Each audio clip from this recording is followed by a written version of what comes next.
Today we have the story of the death and raising of Lazarus. You can find it in the Gospel of John, chapter 11.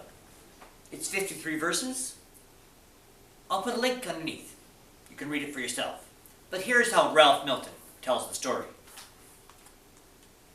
One of Jesus' best friends had died. His name was Lazarus. Lazarus was the brother of Martha and Mary. They lived in a town called Bethany, where Jesus often visited.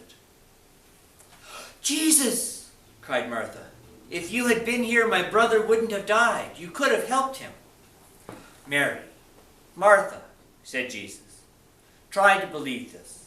Lazarus will live again." "Well, we all go to live with God when we die," said Martha. "Yes, but that's not what I meant." "Show me where you buried him." So Mary and Martha took Jesus to the grave. A crowd of people had gathered around. Jesus cried. His friend was dead. "He must have loved Lazarus very much," some people said. "Open up the grave. Take that big stone away from it," said Jesus. "But he's been dead for 4 days. His body will smell." Even so, they took the stone away.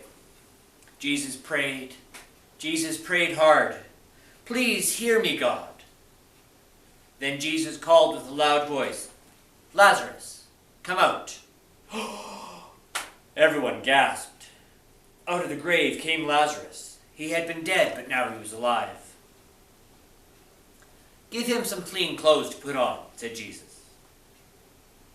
Some of the people in the crowd were not happy to see Lazarus alive. They were the rulers. "Look at that. Now all the people will do what Jesus tells them. If people follow Jesus, we won't be important anymore. We should try to get rid of him." There's a lot in that story. It's a story about hope, about despair, about faith. In the end, it's a story about life and how life wins. But we can miss a key part if we just focus on, "Isn't it wonderful? Lazarus is alive." Before Lazarus is alive, he's dead.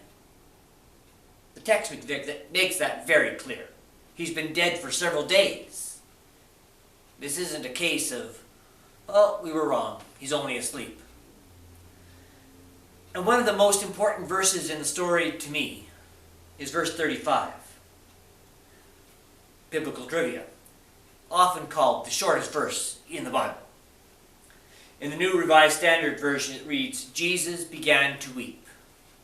In some versions, it simply says, "Jesus wept." Commentaries ponder, why does Jesus weep? Jesus knows that Lazarus will be alive again. Why does he weep? Some say he weeps because he knows that Lazarus will die again. Some says he weeps just because he feels that pain of all those people around him. The sorrow of Mary and Martha. I think he weeps because he's human. There's a hymn, one of our communion hymns. It's number 471 in Voices United. "Eat this bread and never hunger." The third verse says, "Weeping for his friend at graveside, Jesus felt the pain of death, and yet he knew God's power to waken living water, living breath." Jesus felt the pain of death. We are people of resurrection. Our center story is about the fact that life wins.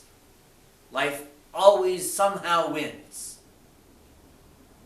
But that doesn't take away the pain of death. We only get to new life through death.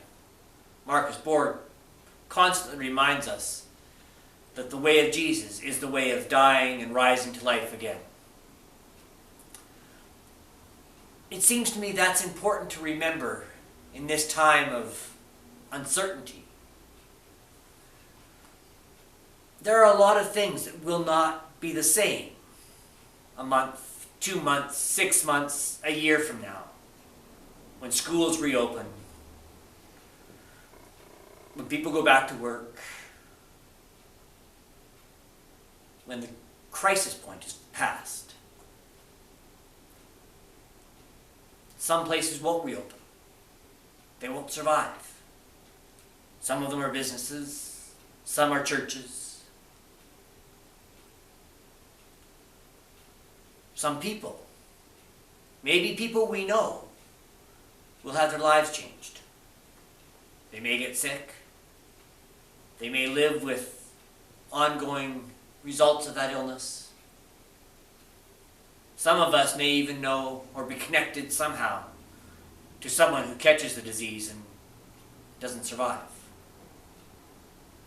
There will be pain. There will be change. But there will be life. At some point, God will again say to the world, "Come out. Leave the grave behind." The other story which we tell this morning comes from Ezekiel and the valley of dry bones. Ezekiel looks at this valley full of dried out human remains. And God says, "Mortal, can these bones live?" And Ezekiel says, "I don't know. You tell me." Again, I'm slightly paraphrasing. And God says, "They will live." It's easy to look out at the world right now and see anxiety and worry and fear and all those things that come with death. But as people of resurrection hope, we look for the life that will come after. Not denying the pain and the fear and the anxiety, but we look for the life. It may not be the same. We may all be changed. We may live differently. I've been pondering what those differences might be. But we will live. Jesus calls to the body of Lazarus. "Lazarus, come out." Ezekiel proclaims to the bones in the valley, "You will live." Life wins. That's our promise. Life wins. It may not be the same. I've often wondered if Lazarus is claustrophobic for the rest of his life after his 3 days in the tomb. Death changes us, but life wins. That's our hope. That's our promise. Thanks be to God who brings us life. Amen.